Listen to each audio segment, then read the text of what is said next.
In this interview, I'm joined by Gilmar Smith. She talks about her love of cupcakes, Photoshop, and punishing pixels.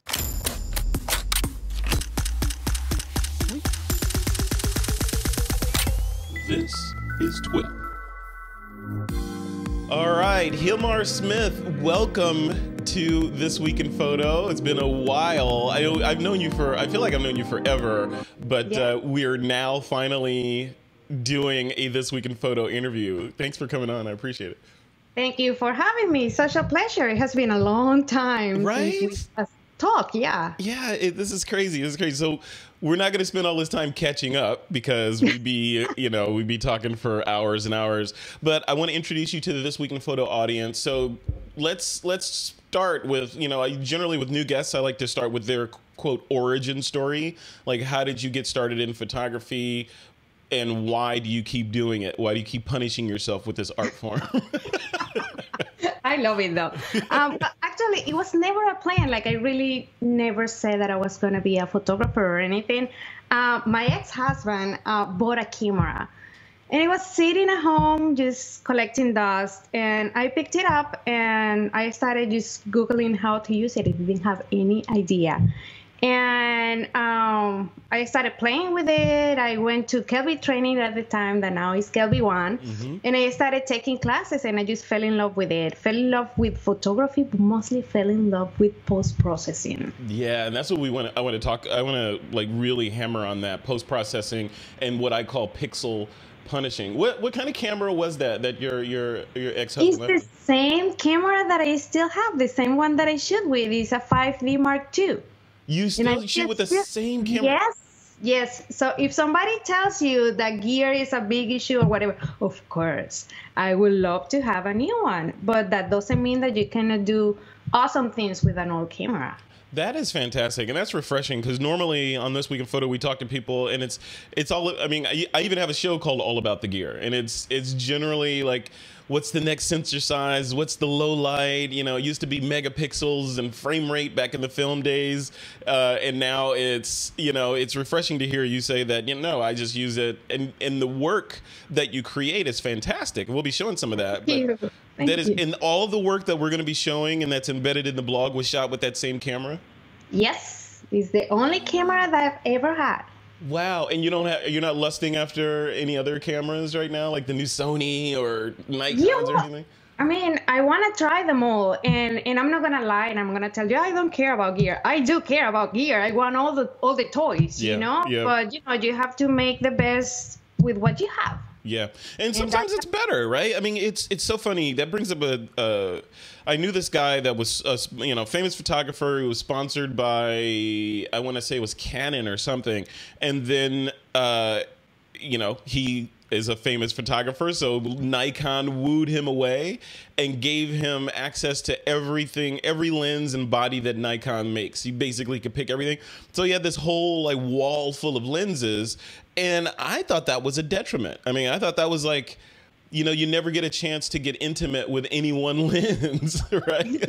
Yeah, it's like dating 12 people. It's like, It might be fun at the beginning, but then... Yeah, but exhausting in the end. Yeah, exactly. Yeah.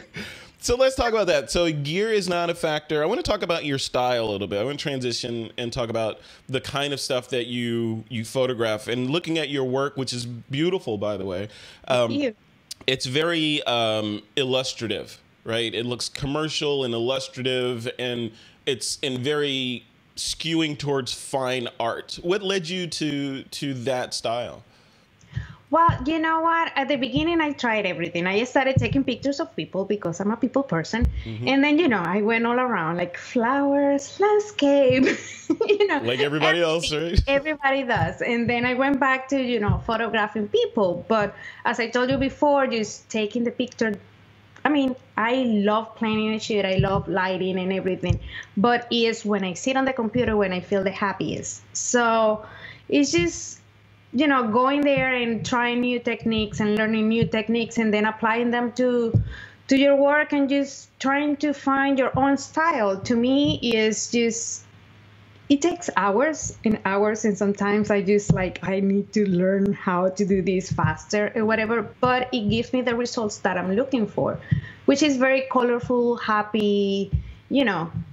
Yep. Yeah. And And it's that's what I want to convey. That's what I want to evoke. Is just happiness and bright colors, and something that makes you smile whenever you see them. yeah, yeah. I tell people, I think the world looks better with a little bit of clarity and a little bit of saturation added to it, right? Yes. Yes. And if you can shoot it at f1.2 or 1.4, that's even better, right? Yeah, yeah. And if you add food to it, like if you look at my pictures, it's funny because I never really thought about it, but now I look at some of my pictures, it's like there's food everywhere. Yeah. Funny. Well, how do you pick your subjects? Because I noticed in a lot of your photos, there's a lot of self-portraiture in there. Yes. So you're lucky enough to be able to be photographed by yourself. A lot of people can't do that. And then there's a lot of, I think, what is your kids in there as well? Yes. You use your Yes. kids as like built-in indentured servants for your photography.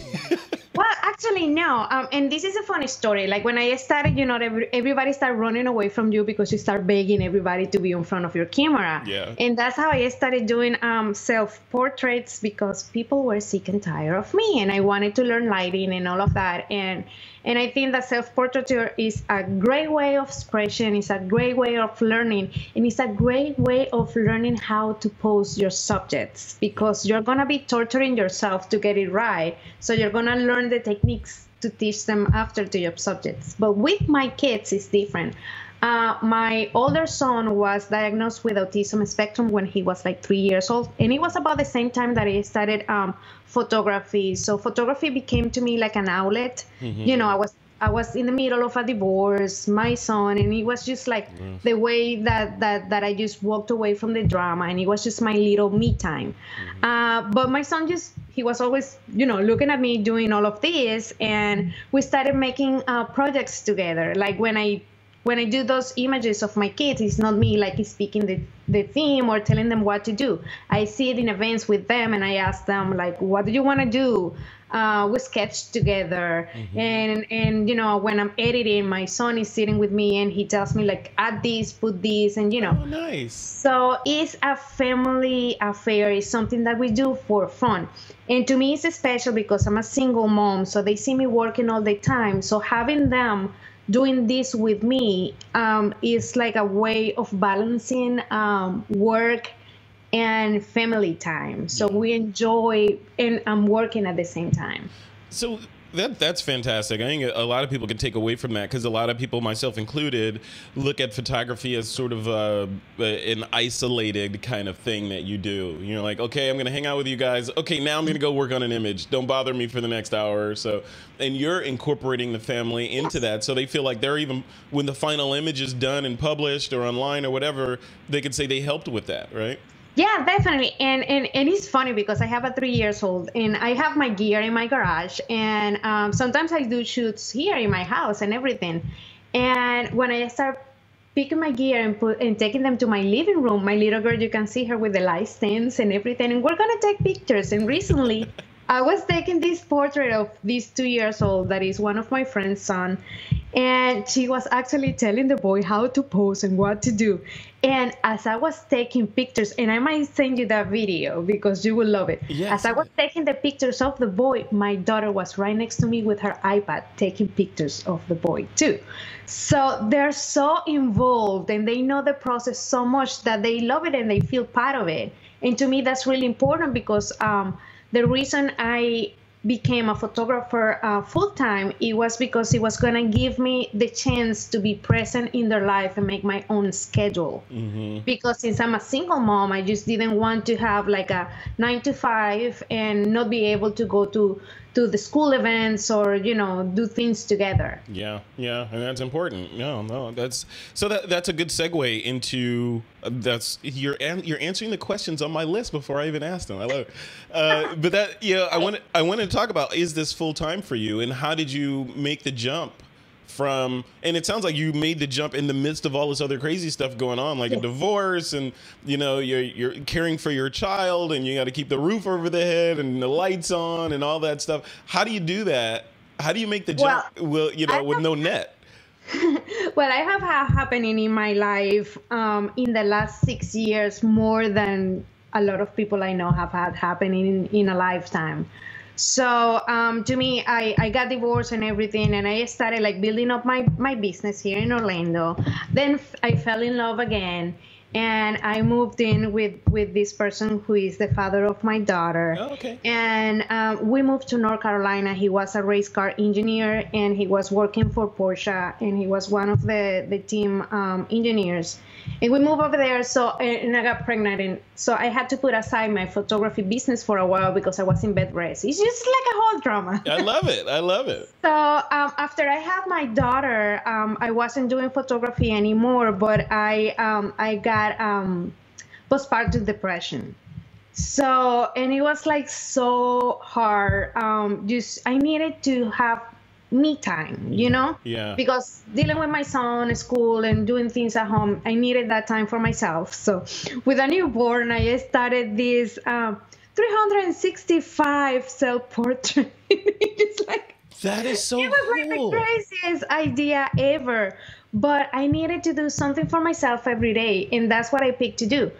And it was amazing, and I got out of depression because I was doing something that I love. And most of the pictures that I did from that time, they were funny, and people were, writing me, telling me like I made their day because I make them laugh, and I was laughing myself while I was taking those pictures. But the irony it was that I was depressed. Yeah, that's amazing. So no, go ahead. No, go ahead. Probably I'm gonna answer all of your questions. It's just like you have to tell me to shut up because No, this is perfect. Oh. This is easy. This will be easy to edit.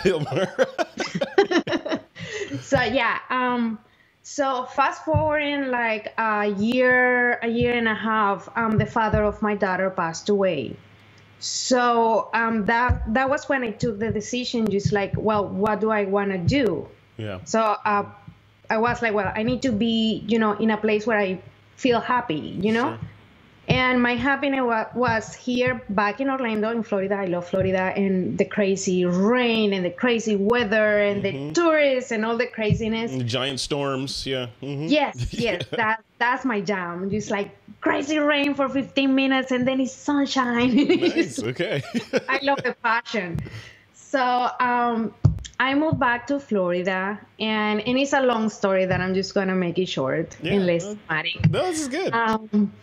So I moved back to Florida, and then it was like, how am I going to make a living? Because now I have to support 2 kids. And I was depressed once again, of course. And it was like, I couldn't stand the idea of working for somebody else, doing something that I didn't like. And I knew that I needed to nurture myself. And, and to me, that was photography. Like the only time that I have felt like that connection with myself, and I felt happy, and I felt like I was doing something great, was doing photography. So I was like, well, I'm gonna give myself a year, and I'm gonna do everything that I can do just to make this thing happen. And if it doesn't happen in 1 year, like if I don't start just, if I don't start scratching those little goals, I'm just gonna have to be miserable and do something that I don't like. And I just never gave up, and I started working harder, and things keep coming up. And that's fantastic. Do you recommend? We did a show. Actually, as we record this, the last show, TWiP episode 522, was about depression and this just sort of those kinds of feelings and thoughts and how prevalent they are in the creative industry. And you seem to have flipped it on its head, right? So you used both for the postpartum and for after the loss of your spouse, you used photography as sort of a light in the tunnel to get through that. Do you recommend that to other people that are? Definitely. And I think that's why I do mostly a lot of self-portraiture, because it's that connection that you have with yourself and with your craft. Yeah. And if you need to sit there, and if you need, and I send you some pictures like that. And if you need to sit in front of your camera and you feel like crying, you just cry. Yeah. And you just put yourself out there, and that's the magic. And to me, it was cathartic, and it was like the best thing that I could have ever done. Yeah. And like I have a series of pictures that are sad, and the people that know my story can understand. And there's some other pictures that are happy, but it's just finding that balance and doing what your heart crave. And my heart was craving this, that connection with my craft and expressing myself that way. Yeah, but how do you get to the point where, and this is a good transition into the social media stuff, because I know you love social media as well, and a leap for a lot of people, myself included, is like, what do you share online? And some people can open up and share their pain online with others, and then they get the support in the comments and all that, and some people can't. It's hard to share, like, I think for people that, like me, that were raised in if you don't have anything nice to say, don't say anything at all, and then that transmits to online. You only show the good parts that are happening in your world. How are you able to open up and show the negative and the not so happy parts of Gilmar? Well, to me, I've always been a people person, and I love talking and I love connecting to people. I think that the thing that really opened up that door for me, it was when my son was diagnosed with autism. I didn't know what autism was, and I didn't know how wide the spectrum was. And I didn't have anybody who could guide me or teach me or anything. So it was very confusing and depressing, and it was just a lot. Yep. So as I started doing these therapies and all of that with my kid, and my kid started improving, I realized that I was just like, getting so worried and so upset about many things that, were fixable, and it wasn't the end of the world. And it was like actually something beautiful that happened to us, because it taught us about life, and it taught me to be a better mom and everything. So I decided to share my story, and that story is in my blog if you look for it. And I did it in a way because I didn't want any parent to feel the pain and to feel so lost the way that I felt. Yeah. And it was amazing because I'm not an autism specialist or anything, but I have a lot of experience because I have my, I went to therapists and I deal with schools, and I have been an advocate. So because of that blog post, friends that I didn't know that they were going through that contacted me. Strangers started contacting me just to help them out and to guide them. Yeah. And I realized that, these things happens to your life, and you have two options. You have to either you cry and whine about it, or you look at things with a perspective. To me, when something bad happened in your life, you have to look at, what did I learn? How can I help? And what did I get out of it emotionally? It made me grow, and that's what I share my experiences, because I think that is important. Somebody might be out there just suffering and feeling the same way that I felt. Yeah. So just to let them know that it's okay. It's just a matter of perspective, I think. No, I think that's great. And you hit on, excuse me, you hit on something that is, I think, missing in a lot of photographers, and that is the reason for shooting. Right. So, like we talked about in the beginning of this interview, people have gear lust, and some people, like, they really just want to buy new gear. They want the new lens, they want the new camera, and then it'll sit in the camera bag over in the corner, right, until the next one comes out and they buy it. But a lot of that is, and we talk about this on the show a fair amount, is not attaching a story or a reason to your photography. Like you were saying in the beginning, everyone starts out shooting flowers, and they learn long exposures, and then some portraiture, and then they get compliments, and then they go for, but the story aspect in a lot of cases, or the reason why you're shooting this photo in a lot of cases, is missing. How do you suggest people sort of move past the pretty photo stage and into, I'm actually shooting for a reason? In other words, like, should people continue just to take pretty photos of flowers, or should they be trying to transmit some sort of message in their photography, whether it's like like you're sort of using it therapeutically, or should they be expressing their political views through photography, or whatever? What do you think?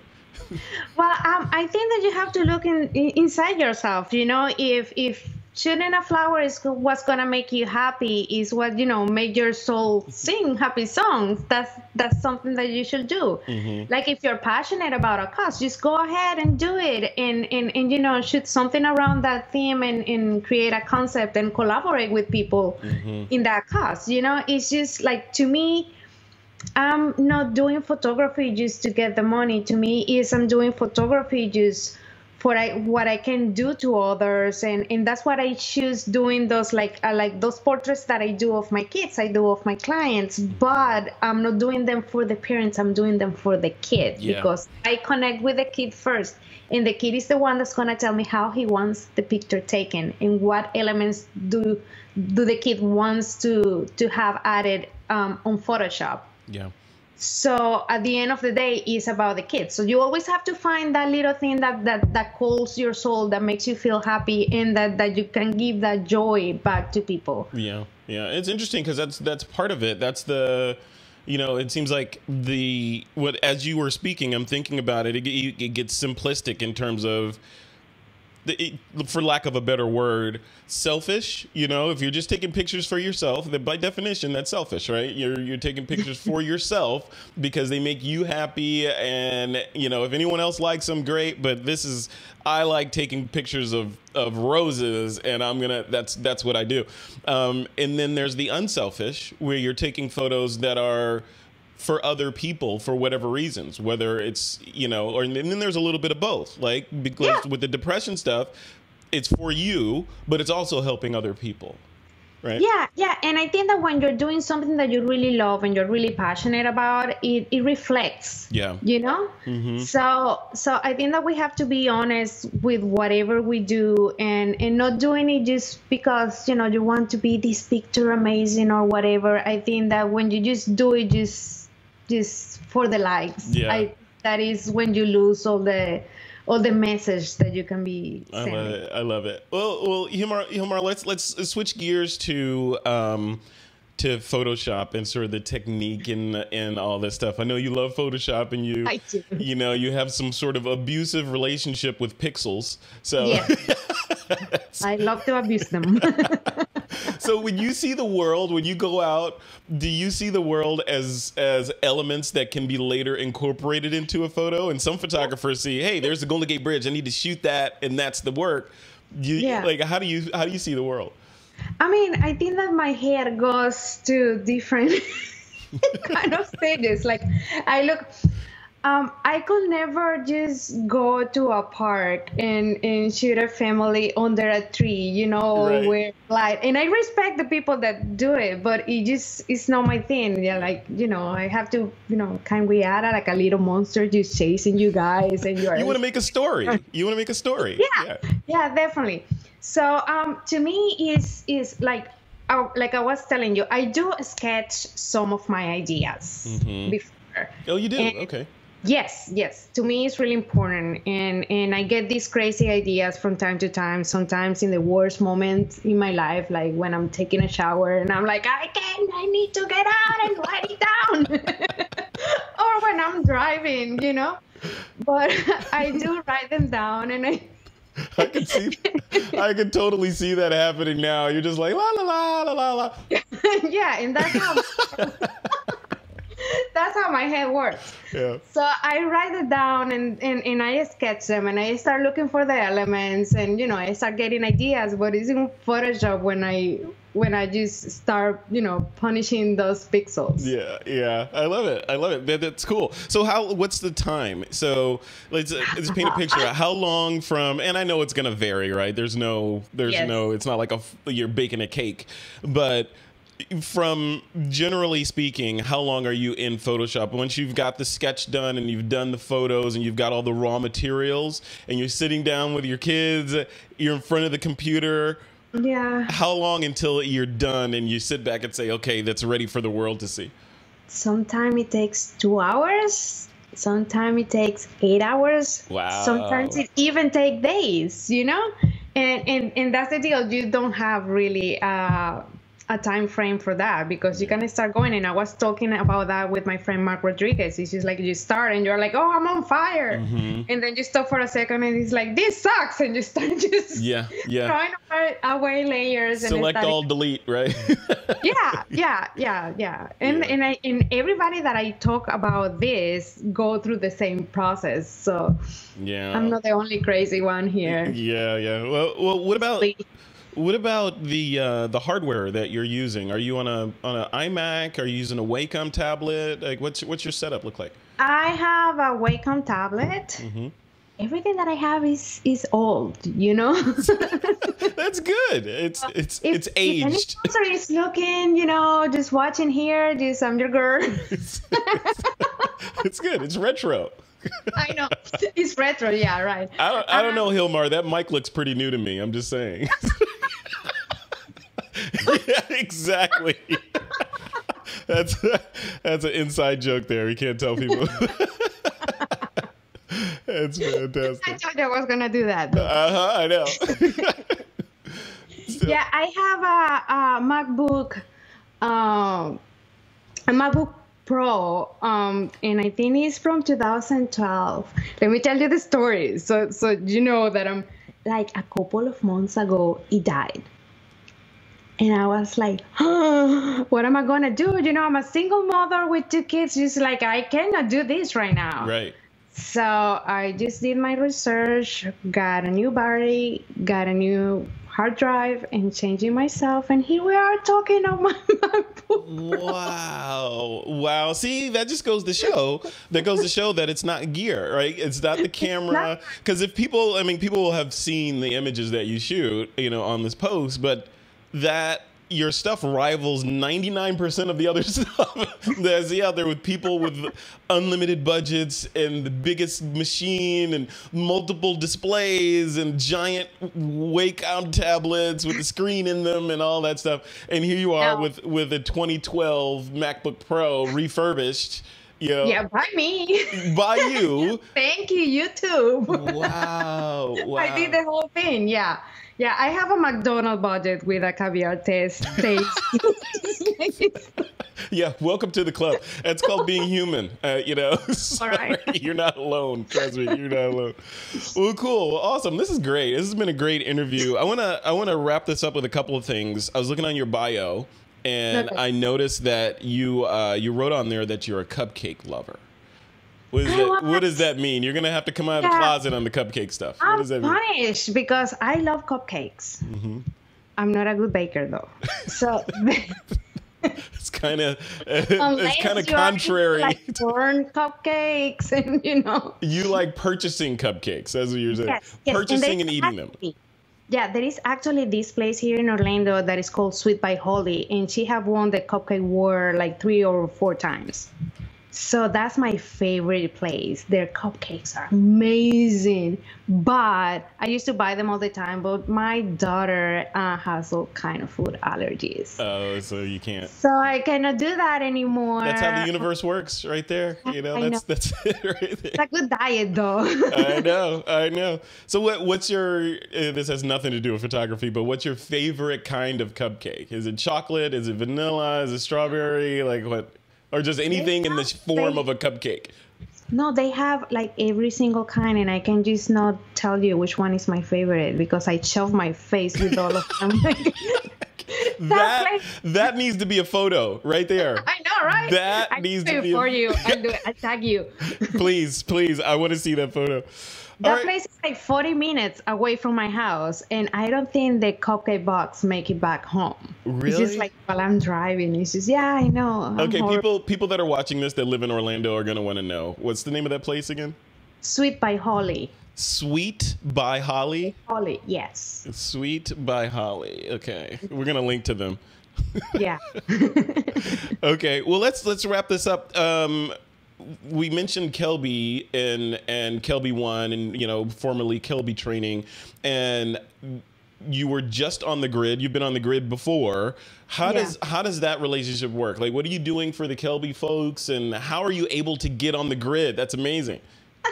Well, that's funny because that's how I started. That's where I learned everything that I know.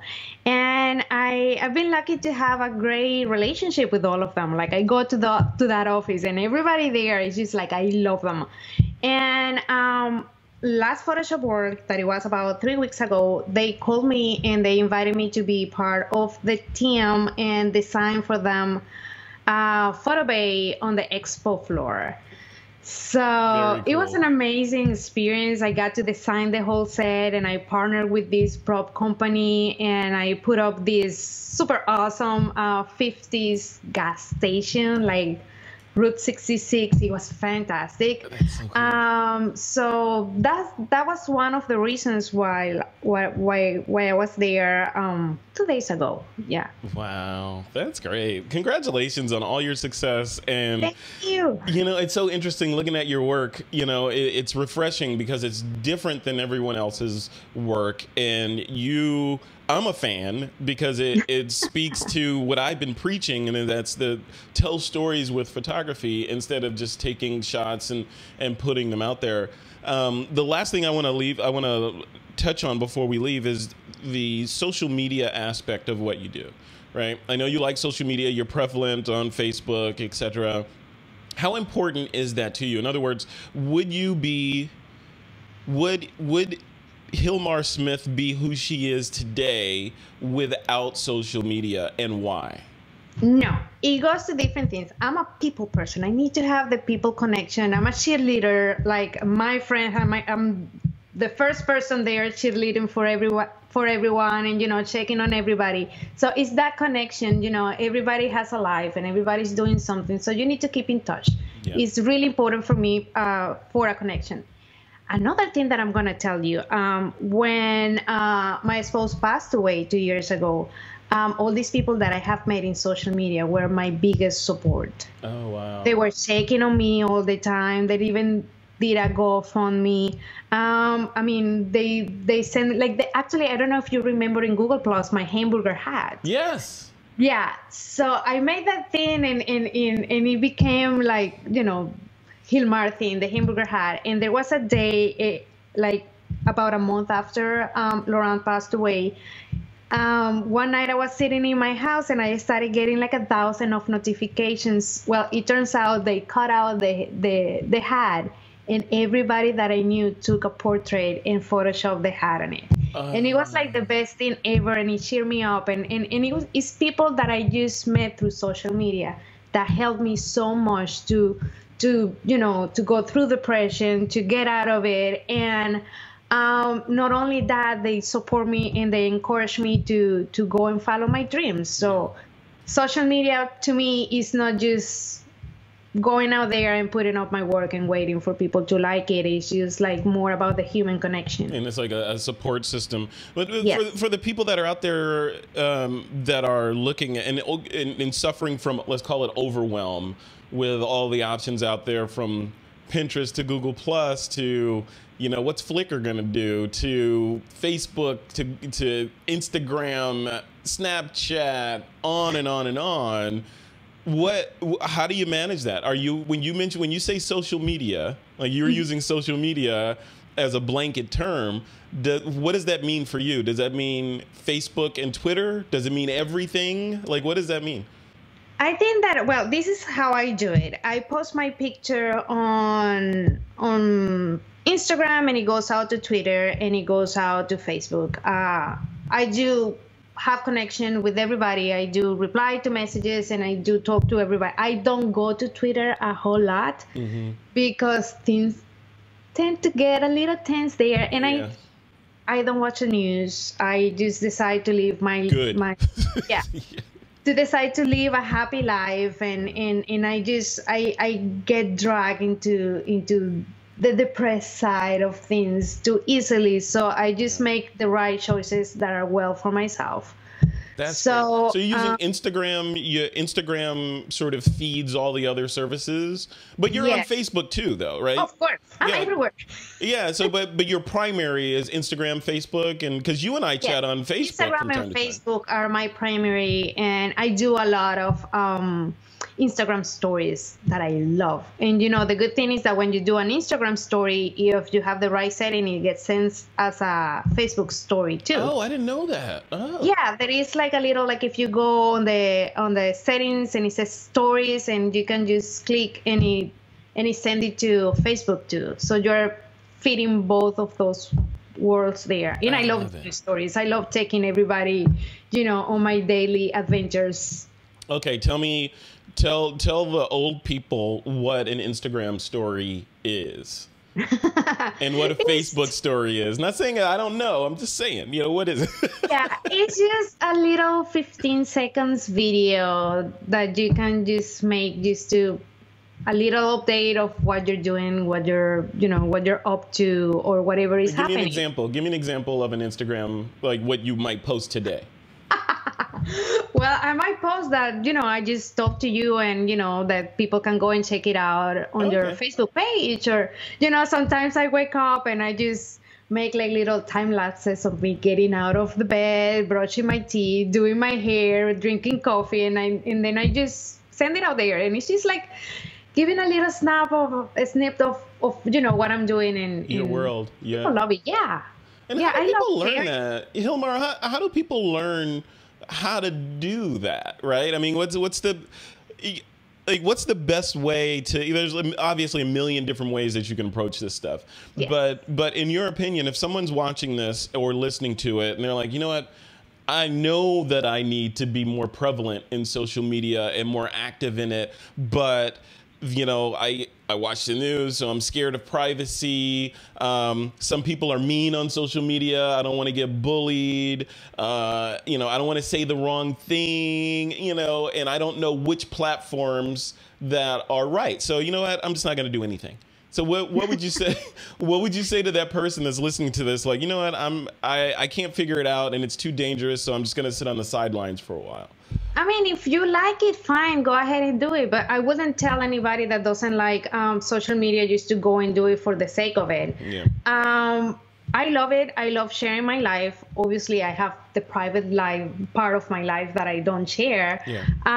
But just, what do you like? I mean, do you like going out and drinking coffee? Just take a little picture of the place where you're drinking coffee, or the story, where you're going, and what kind of coffee you're drinking. It's just like finding that little thing that you like, that you want to share with your audience. I love it. I love it. See, that's cool. See, and you found that flow and that rhythm for all the stuff that you do. But just so people understand the gravity of this, you are shooting, you're doing amazing work, you're working as a full-time photographer, a single mom with multiple kids, holding down the household while still managing to be very active on social media throughout all this stuff, and you do it every single day. It's not easy. I was in the hospital a couple of weeks ago because I was so stressed out. Yeah. And, it's something that I have to learn, because I'm the kind of person that you go big or you go home. So I put like a lot of stress on me, and with my kids the same. I feel like since there is not like a good cop and a bad cop, I feel all that pressure of doing everything myself. Yeah. And you just have to find balance. For me, it's super funny because, and I might send that video to you too, but I make these stories for Instagram, and it's just me editing, and I edit with my daughter, with my 3-year-old daughter sitting on my lap. Wow, send me that. I want to see that. Yeah, and it's just a way to tell people, like, well, if you want to do something, and if you really love doing something, you'll find a way. Yeah, you'll find a way. Yeah, the excuse of, oh, I just don't have the time, or I'm tired, or whatever, those are generally, everyone's busy, right? And it's just what your multitasking skills are like, and what your will is to do something. Because you can always find an excuse why you shouldn't do something, or you could go big or go home, like you're talking about, right? Yeah. Like that microphone right there. I mean,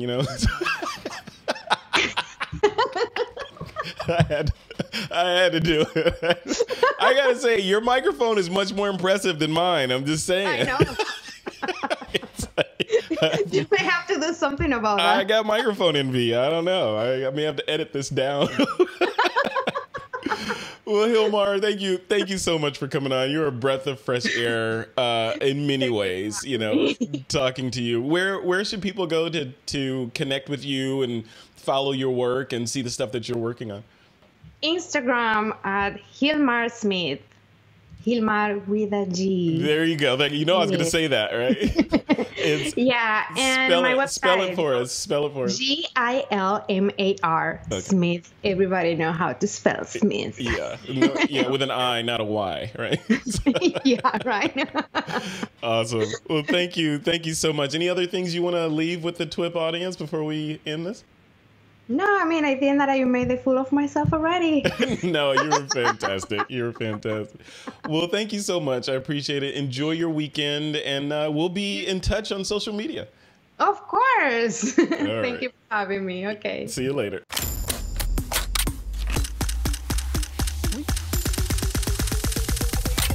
This is TWiP.